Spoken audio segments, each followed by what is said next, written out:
descubrimos que en la frase es necesario está implícita la realidad de que el Padre, el Hijo y el Espíritu Santo, antes de la fundación del mundo, habían planificado y diseñado la manera idónea para rescatar del pecado y de la muerte a pecadores como usted y como yo.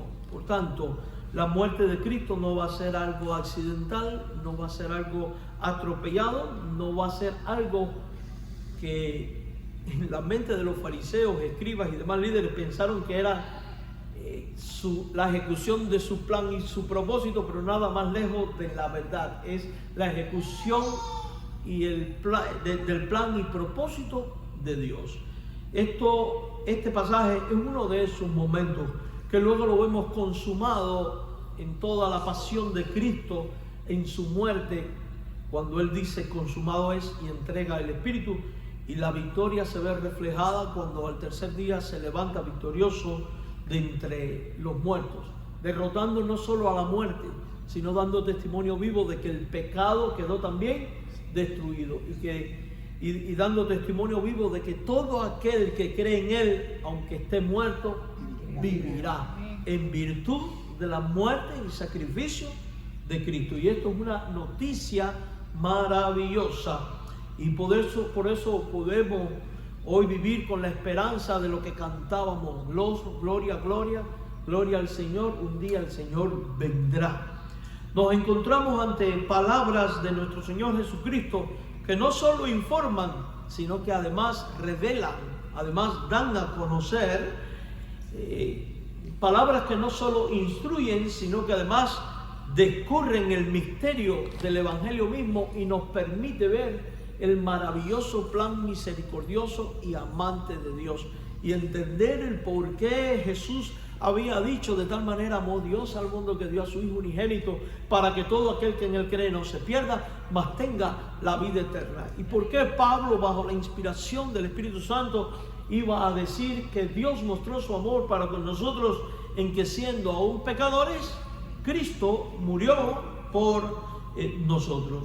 En este pasaje y en otro tanto hallamos un consejo práctico, no hallamos un consejo práctico ni una exhortación moral inmediata, sino que encontramos la declaración solemne de aquello que debía cumplirse según el designio eterno de Dios.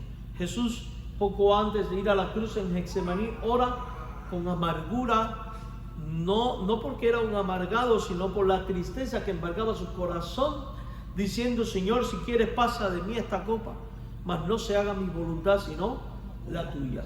Y el hecho de que fue llevado a la cruz confirma de que ciertamente era la voluntad de Dios, era necesario para bendición tuya y mía que el Cristo fuera a la cruz. En un mundo donde todo parece incierto, en un mundo donde las cosas están sujetas a la voluntad cambiante de los hombres, porque basta con los que son más longevos aquí mirar 50 años atrás, la ética y la moral del mundo no es igual a la de ahora, ¿verdad que no? Hace poco estábamos hablando, el martes pasado, ahí en casa de Fran y de la hermana Viola, de cómo existía las costumbres de llegar puro al matrimonio, porque si no los padres te devolvían, y cómo ahora lo que antes era visto como alta moral y que debe de ser así, dicho sea de paso, porque es lo que contempla la Escritura, hoy se ha secularizado y visto como una norma. Entonces, ante un mundo tan cambiante, el Señor no cambia, su mensaje tampoco, y la esperanza de buena nueva que hay en Él tampoco. Se hace de hecho más evidente la necesidad del plan redentor. Él no dice que el Hijo del Hombre podría padecer, eso no es lo que dice el texto, ni siquiera que probablemente Jesús padecería, sino que el texto bíblico declara que es necesario que Cristo padeciera, sufriera, fuera rechazado, muriera y también resucitara. Y en esa necesidad se encierra toda la sabiduría eterna. De hecho, se encierra también toda la justicia divina, se encierra todo el amor redentor de Dios, y se encierra la grandeza de la misericordia de Dios para contigo y conmigo. Porque lo que Dios había decretado es que el alma que pecare, esa debía de morir. Y por causa de que todos nosotros somos pecadores, en realidad todo lo que merecíamos era la muerte. Y según la justicia divina, si tú y yo moríamos en pecado, no nos esperaría otra cosa que el infierno. Según la santidad de Dios, estaba obligado a rechazarnos porque el pecado que había en ti y en mí, y que hay en ti y en mí, hace división entre Dios y nosotros. Mas el Padre, en un gesto de amor y de misericordia, provee la vía para que pecadores como nosotros puedan ser reconciliados con Dios. Porque Dios sabe que de no haber sido por Cristo, jamás hubiéramos tenido acceso al trono de la gracia. Por tanto, el hecho de que el Padre enviara al Hijo, de que el Hijo aceptara venir voluntariamente para ir a la cruz, sufrir, morir y resucitar, para reconciliarnos con Él, es un gesto de amor que es de Dios. Es un gesto que es misericordioso y razón por la cual debemos de creer, entregar nuestra vida a Él y vivir para la alabanza de su gloria. Aquí no estamos entonces, hermanos, ante una tragedia imprevista, no estamos con la muerte de Cristo ante un accidente en la historia, sino ante un plan perfecto. No estamos en presencia de una derrota, que era lo que el diablo y los enemigos de Cristo creyeron tener cuando Él dijo: en tus manos encomiendo mi espíritu, y murió. No, los que quedaron derrotados fueron ellos. Quien quedó derrotado fue el pecado, y cuando Cristo se levantó al tercer día, quien quedó derrotado fue la muerte. Por eso luego el texto bíblico va a decir: ¿dónde está, oh muerte, tu aguijón? ¿Y dónde, oh sepulcro, tu victoria? Jesús no fue un fracaso, sino fue la vía establecida por Dios para la victoria y salvación de todo aquel que en Él cree. Tu victoria y mi victoria, tu salvación y mi salvación, si pones la fe en Jesús. Entonces, desde esta perspectiva, mis hermanos, la cruz deja de ser un escándalo incomprensible para la mente de los hombres, para convertirse en el eje central de la historia redentora. ¿Y por qué digo un escándalo? Porque en el tiempo de Cristo, todo el que moría en un madero, todo el que moría en una cruz, era visto como lo peor de lo peor. Era visto como lo más bajo de la sociedad. Pero, sin embargo, aquello que era el criterio humano distaba mucho del criterio divino. Pues todas las profecías del Antiguo Testamento apuntaban a que era imprescindible ese momento de la cruz. Si usted recuerda, a Eva Dios le dijo: un hijo tuyo herirá a Satanás en la cabeza. Y la manera de herir a Satanás, que fue lo que logró Satanás con la caída de Adán y Eva en el huerto, que el hombre cayera en pecado, que el hombre quedara separado del Edén, lejos de Dios y sin comunión con Dios. Pero con la muerte de Cristo, ¿cómo iba Cristo a aplastar a Satanás? Venciendo el pecado, reconciliando al hombre con Dios e introduciendo al hombre nuevamente a la promesa de una vida eterna en el huerto futuro de Dios, que es el reino de los cielos, donde tendremos el árbol de la vida y donde nunca más veremos muerte. Eso apuntaba ¿a dónde? A la cruz. Por eso Génesis 3:15 es visto como el protoevangelio, como el primer evangelio. Cuando Dios va y habla con Abraham, le dice: vete de tu tierra y de tu parentela a una tierra que yo te daré. Nuevamente tenemos la misma historia de salir del mundo e ir al lugar donde Dios ha señalado para ti. Y luego le declara: en tu simiente, hablando de Jesús, según Gálatas 3:16, serán benditas todas las familias de la tierra. Y apunta ¿a dónde? A aquella persona en el cual convergen todos los seres humanos para reconciliarse con Dios, ser bendecido y entrar a la tierra prometida, que es el reino de los cielos, ilustrado de esta manera en el Antiguo Testamento. Y esta persona es Jesús de Nazaret. Por eso la cruz, la muerte y resurrección es el centro de la historia.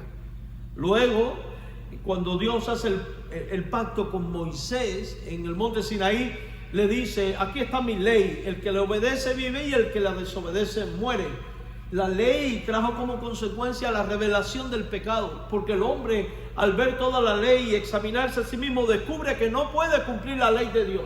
Y la ley que fue dada para vida resultó en ley de muerte. Entonces, ¿qué necesitaba? A alguien que pudiera cumplir la ley, satisfacer la justicia de Dios y reconciliar al caído con Dios.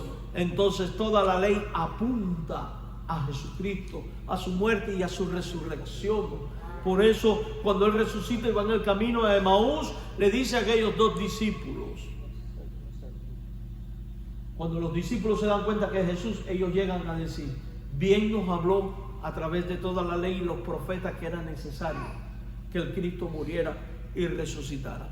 Luego, cuando Dios entra en una relación con el rey David, hay un detalle. Él le dice: un descendiente tuyo se sentará en tu trono y reinará por siempre.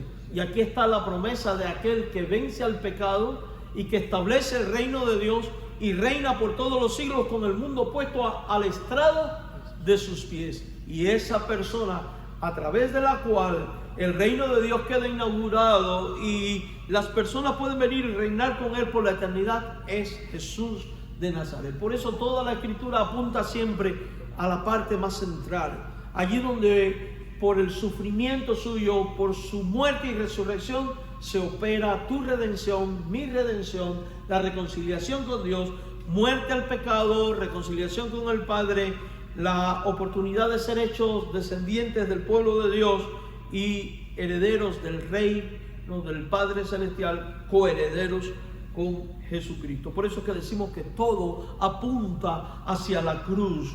Por eso, hermanos, sin cruz, sin la muerte y resurrección de Cristo, no hay salvación. Por eso, para ser salvo hay que creer no solamente en el Jesús histórico, sino en la obra realizada por Cristo cuando murió y resucitó. Entonces, por eso es que decimos que la cruz deja de ser un escándalo. Acerquémonos a este pasaje de la Biblia con reverencia, con una mente atenta y con un corazón dispuesto para considerar no solo el sufrimiento anunciado, sino la gloria que viene después y el llamado que de ellos se desprende para todos aquellos que profesan seguir a Cristo, a ese Cristo que es necesario para la salvación, porque no hay otro nombre dado a los hombres en el cual podamos ser salvos, sino solamente ¿en qué? En Cristo Jesús. Hermanos, el Señor Jesucristo en este pasaje abre ante nosotros el misterio más profundo del Evangelio. Es necesario que el Hijo del Hombre padezca muchas cosas, dice el texto. Y esa sola expresión, es necesario, en ella se concentra todo el peso del decreto eterno de Dios. Cristo no habla de algo que podía suceder, sino de algo que debe de suceder y que de hecho sucedió. Esta necesidad no es impuesta por los hombres, no es tampoco impuesta por las circunstancias, sino por el consejo soberano de Dios. Y así lo confirma más adelante el mismo Señor cuando, después de su resurrección, en Lucas 24, en el versículo número 26, declara de la siguiente manera. Lucas 24, en el versículo 26. Esto ocurre después que ha resucitado. Lucas 24, 26. ¿No era necesario que el Cristo padeciera estas cosas y que entrara en su gloria? Y es una forma retórica, es una pregunta. ¿No era necesario estas cosas? ¿Cuál es la respuesta? Sí, era necesario. De hecho, sigue siendo necesario. La cruz entonces no es un accidente en la historia. La cruz es el centro. No es un fracaso, sino el cumplimiento del propósito eterno de Dios. Y esta necesidad ya había sido anunciada desde el Antiguo Testamento. El profeta Isaías, tal y como leímos en una de las lecturas, en el capítulo 53, en el versículo número 3, ya había dicho 700 años antes de Cristo: despreciado y desechado entre los hombres, varón de dolores. No vino Cristo, y esto es importante tenerlo en cuenta, no vino Cristo a evitar el sufrimiento. sino a abrazarlo como el medio por el cual redimiría a su pueblo. Y es que, amados hermanos, cada golpe, cada latigazo, cada escupida que recibió en su rostro, cada desprecio, cada lágrima, cada gota de sudor sufrida sobre sus llagas, en cada una de estas cosas estaba contenido el plan de amor de Dios por ti y por mí. Porque lo que el texto dice es: herido fue por nuestras, nosotros fuimos la causa por la que Cristo sufrió y padeció. ¿Y sabe por qué lo hizo? Como un gesto de amor. Porque éramos tú y yo los que merecíamos ese sufrimiento, y Él nos sustituye, ocupa nuestro lugar, para que toda la ira de Dios que era sobre ti cayera sobre Él, quedando así limpio de culpa todo el que cree en Él como Señor y Salvador. Por eso tenemos muchas razones por las cuales alabar y bendecir y dar gracias a Dios. Por eso Él estableció la cena del Señor, para que la iglesia no olvide nunca el precio de nuestra salvación. Para que la iglesia, al comer del pan, no olvide que el cuerpo de Cristo fue entregado. Y al beber de la copa no olvide nunca que su sangre fue derramada por expiación en pro de ti y de mí. El Señor se llama a sí mismo en este pasaje el Hijo del Hombre. Este título, lejos de ser simplemente una referencia a su humanidad, es profundamente mesiánico. Nos remite a la visión gloriosa del libro de Daniel en el capítulo 7, versículos del 13 al 14. Y vamos a leerlo un momento. Daniel 7, del 13 al 14. Libro de Daniel, capítulo 7, versículos 13 al 14. Libro de Daniel, capítulo 7, versículos 13 al 14. Y preste especial atención a lo que dice el texto bíblico. Miraba yo en la visión de la noche, y aquí con las nubes del cielo venía uno como un hijo de hombre, que vino hasta el anciano de días. Le hicieron acercarse delante de él, y le fue dado dominio, gloria, reino, para que todos los pueblos, naciones y lenguas le sirvieran. Y su dominio es dominio eterno, que nunca pasará, y su reino uno que no será destruido. ¿No es esto maravilloso? Esto lo dice de Cristo. Aquí se ve a uno como hijo de hombre, y Jesús dice el Hijo del Hombre. Él es este Hijo del Hombre cuyo reino es glorioso y eterno, y un reino que no será destruido. Pero aquí está el misterio. El que ha de recibir gloria eterna es el mismo que primero debe de sufrir rechazo y muerte. Cristo une en su persona la gloria celestial y la humillación terrenal. Notemos también que quienes son los que rechazan a Cristo.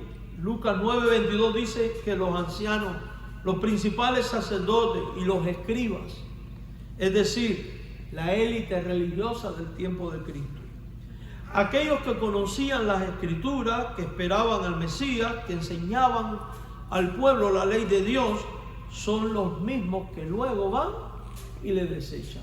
Jesús mismo había dicho, el Evangelio había dicho de Jesús: a los suyos vino y los suyos no le recibieron. Esto revela una verdad solemne. El conocimiento religioso sin regeneración conduce al rechazo de la persona de Cristo. Por eso Jesús había dicho: es necesario nacer de nuevo, porque el que no nace del agua y la sangre no verá el reino de Dios. El que no nace de nuevo no verá el reino de Dios. Amados hermanos, no basta con conocer las formas, no basta con tener un concepto intelectual de Jesús. Es necesario tener fe y creer en lo que Él es y en lo que Él hizo. Es necesario un corazón transformado. Este rechazo no fue casual. De hecho, fue el cumplimiento exacto de la profecía. Como dice El texto de Isaías 53:7 que leímos al principio en una de las lecturas, angustiado él y afligido, dice el texto, no abrió su boca. Cristo no fue víctima de las circunstancias. Cristo fue el Cordero voluntario que se entregó conforme al plan de Dios. Cuando Él murió y dijo, consumado es, está cumpliendo su rol de víctima, de Cordero inocente, de Cordero pascual. De hecho, muere en el día de la expiación. Juan el Bautista había profetizado de Él, este es el Cordero de Dios que quita el pecado del mundo. Por eso Cristo es el sacrificio perfecto que reconcilia a hombre con Dios.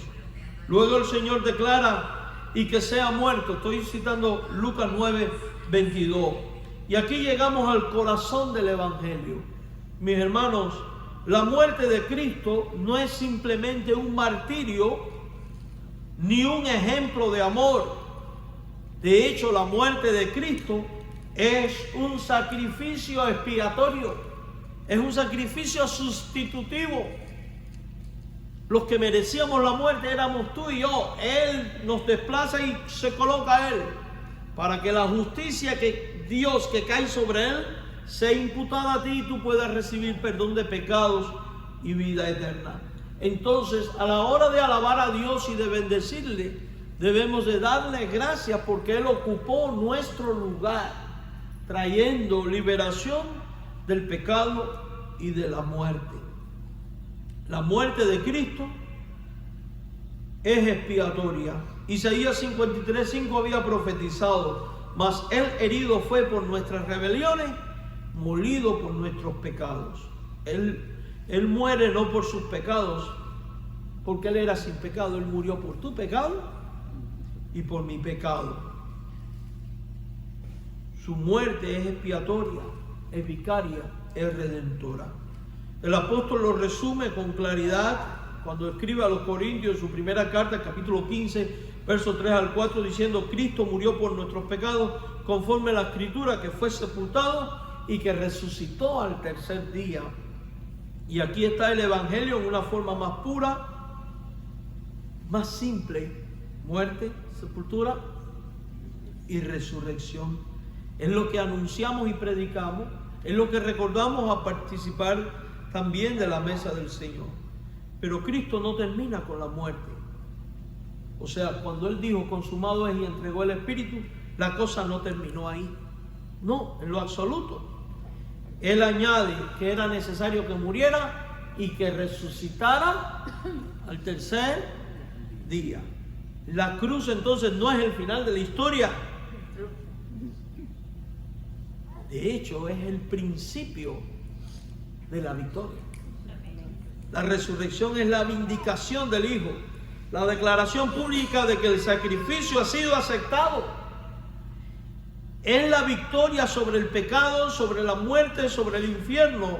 Como dice Hechos 2:24, Dios le levantó suelto los dolores de la muerte, deshizo el poder de la muerte. Ya no habrá muerte para el que cree en Cristo. Por eso luego Pablo a los tesalonicenses, bajo la inspiración del Espíritu Santo, va a decir: a la final trompeta, los muertos en Cristo resucitarán primero y serán arrebatados juntamente con Él en el aire y estarán por siempre con el Señor. Jesús dijo: yo soy la resurrección y la vida. El que cree en mí, aunque esté muerto, vivirá. Y la Biblia dice que Él es primicia de los que murieron en Él. O sea que Él resucita primero y después nosotros seremos resucitados juntamente con Él para estar por siempre con Él en la gloria celestial. Pastor, yo no entiendo cómo eso ocurre. Yo tampoco lo entiendo. Pero sí creo que el Dios que es capaz de hacer a un ser humano del polvo de la tierra y con un simple aliento dar vida, es el Dios que puede hacer que uno vuelva del polvo de la tierra a la vida nuevamente, porque Él es Dios todopoderoso. Y si Cristo resucitó, nosotros resucitaremos y reinaremos con Él. Yo no creo en esto. Bueno, lo siento, es tu problema. Yo sí lo creo. Es una cuestión de fe. Y oro para que tú también lo hagas. Mis queridos hermanos, El mundo ofrece muchas veces gloria sin sufrimiento. Sin embargo, Dios ofrece vida a través de la pasión y el sufrimiento de Cristo, no el tuyo. Porque alguno puede que ose morir por un hermano, dice Romano, pero eso no cuenta, porque tu justicia para que contara tendría que ser perfecta. Pero la justicia de Cristo fue perfecta. La gloria que Cristo promete es una gloria segura porque está basada en su propia victoria. Así que este texto de Mateo, de Lucas 9:22, nos confronta con una pregunta inevitable. ¿Qué haremos con este Cristo? No podemos permanecer neutrales. Él es el Cristo necesario, el único Salvador, el único mediador entre Dios y los hombres. Rechazarlo es rechazar la vida. Recibirle es entrar en la salvación. Por tanto, venid a este Cristo que padeció voluntariamente, que murió eficazmente y que resucitó gloriosamente. Confía en Él, descansa en su obra, síguele en el camino de la cruz, sabiendo que así como Él entró en su gloria, también todos los que son suyos participarán de ella. No nos extraña que en el verso siguiente, después que ha dicho estas cosas, dice: el que quiera ser mi discípulo, niéguese a sí mismo, tome su cruz cada día y sígame. A imitación de Cristo somos llamados a renunciar, a venir a Él, entregarnos a Él, tomar nuestra propia cruz e ir en pos de Él. Ven en pos de Cristo y serás salvo. Dios nos bendiga a cada uno de nosotros. Amados